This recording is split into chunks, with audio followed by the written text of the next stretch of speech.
apresenta exemplos, ele traz os exemplos de normas complementares. Quais são essas?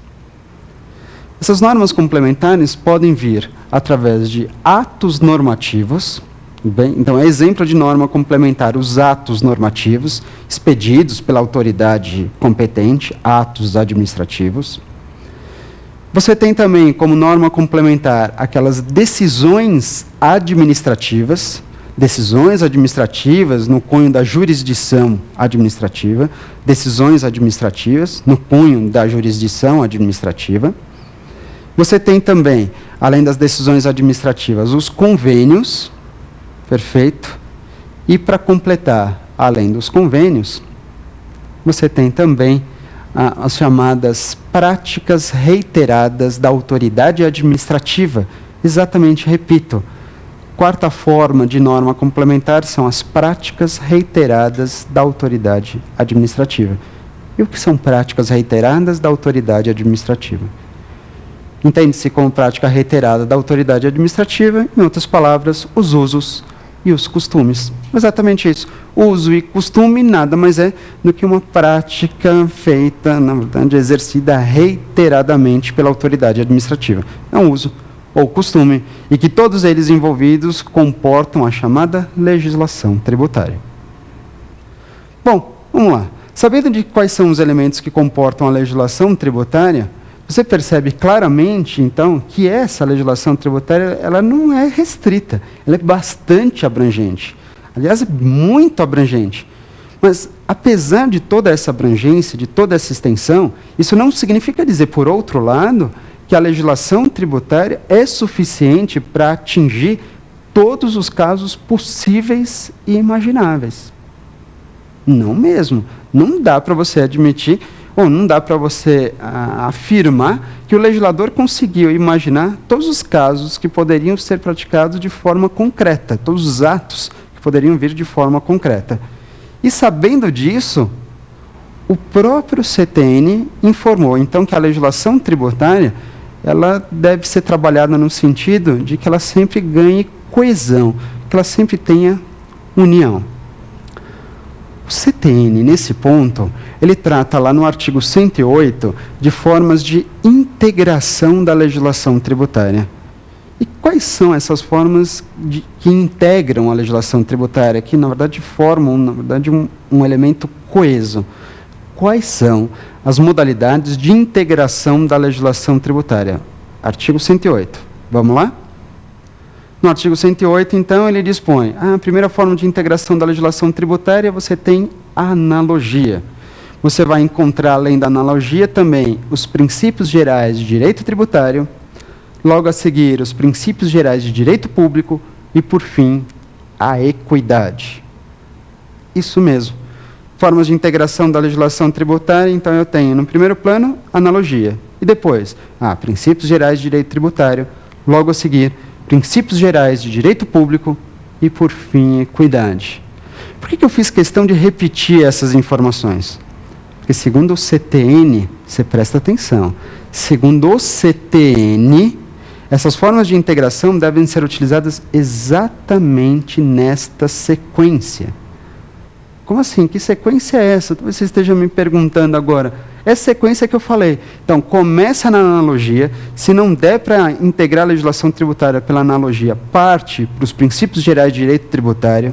Depois, se não for pelos princípios gerais de direito tributário, vou para os princípios gerais de direito público. E, para finalizar, então, em último caso, parte-se, portanto, para a equidade. É essa sequência que deve ser observada. Tudo bem? E em relação a esses elementos, cabe aqui a gente completar ou complementar, dando algo que, inclusive, o próprio CTN se preocupou em informar. A respeito desses critérios de integração, desses elementos de integração, dois têm um destaque. Estou falando da analogia e da equidade. No artigo 108, a analogia, sim, é o primeiro elemento de integração da legislação tributária. Tudo bem? Ok. Mas isso não quer dizer, por outro lado, que a analogia é suficiente para criar tributo. Repito, a analogia é a primeira forma de integração da legislação tributária, Mas, por outro lado, isso não significa dizer que a analogia pode ser um elemento suficiente a exigir um tributo que não esteja previsto em lei. Como assim?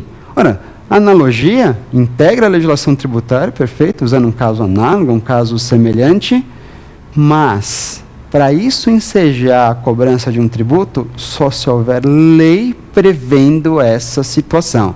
A analogia não é suficiente para exigir um tributo que não tenha previsão legal. Ok? E para a gente finalizar, vamos tratar aqui da equidade. A equidade é a última das formas de integração da legislação tributária, não é? A equidade, sem dúvida nenhuma.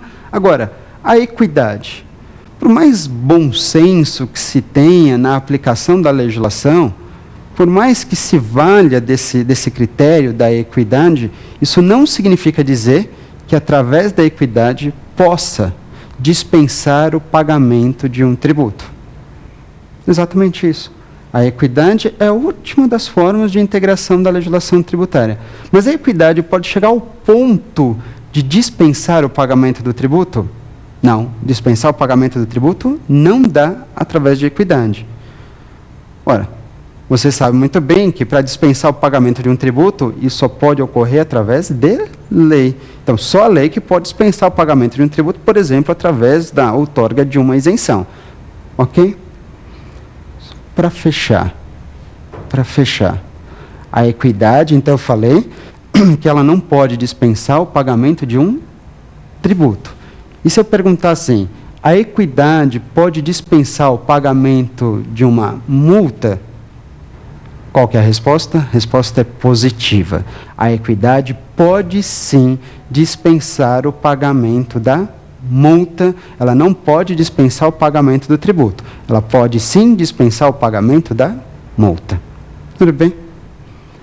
Perfeito, então, a gente conseguiu avaliar, ainda que de uma forma, na verdade, superficial, a respeito daqueles elementos que integram a legislação tributária e falamos, inclusive, sobre algumas modalidades que dão coesão à legislação tributária. Mas esse foi nosso só o primeiro bloco, temos muito mais pela frente, me aguarde para o segundo bloco, onde nós teremos, então, Pergunte ao Professor. Fica aqui comigo, segundo bloco.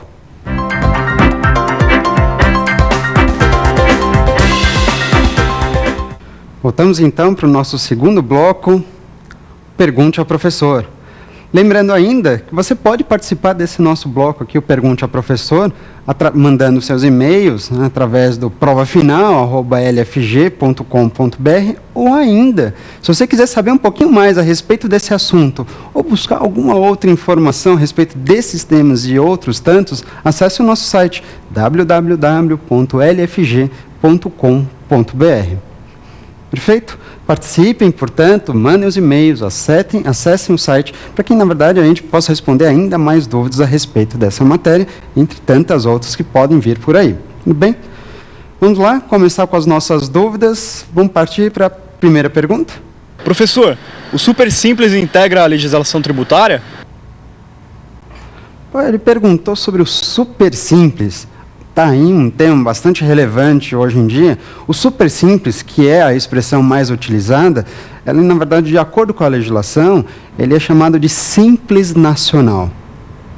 Sem dúvida nenhuma, o super simples ou simples nacional, que é o que está previsto na legislação, ele faz parte da legislação tributária. Para ser bem exato, a gente está falando da Lei Complementar número 123 do ano de 2006. Lei Complementar 123 do ano de 2006, tá? A lei complementar que dispõe a respeito do Simples Nacional. Para ir um pouquinho mais adiante, invadindo até a matéria, o Simples Nacional, ele oferece a possibilidade de um sistema único de arrecadação. Exato, um sistema simplificado de arrecadação, aproveitando o trocadilho aqui, um sistema único de arrecadação. Sistema único esse de arrecadação que permite a microempresas e empresas de pequeno porte recolher impostos e contribuições federais, estaduais e municipais. Exatamente. O super simples ou simples nacional, ele, claro, afirma, então integra a legislação tributária,